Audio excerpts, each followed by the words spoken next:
मध्य प्रदेश में corona recovery rate में हो रहे इजाफे को देखते हुए हुकूमत ने जहां रियासत में अब सिर्फ एक दिन का लॉकडाउन करने का फैसला किया है, वहीं अपोजिशन ने हुकूमत के इस इक़दाम को सख्त तनकीद का निशाना बनाया। अपोजिशन का इल्ज़ाम है कि रियासत में कोरोना की हालत तशवीशनाक रुख इख्तियार करती जा रही है। ऐसे में हुकूमत के ज़रिए सब कुछ आवाम के भरोसे छोड़ना अपने फ़राइज़ से मुँह मोड़ना है।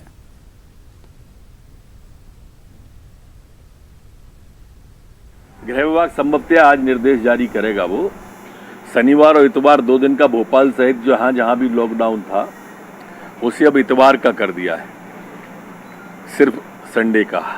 8 बजे तक दुकान खोलने का था, 7 बजे से बंद करने की प्रक्रिया प्रारंभ होती थी, इसलिए अब उसे बढ़ा के रात्रि 10 बजे तक होटल रेस्टोरेंट खुलेंगे और रात्रि 10 से सुबह 5 तक कर्फ्यू लागू रहेगा।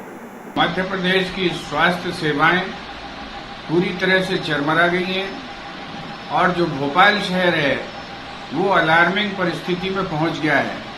जब 5% से अधिक संक्रमण की दर फैल जाती है तो WHO कहता है कि वो क्षेत्र जो है अलार्मिंग स्थिति में आ चुका है।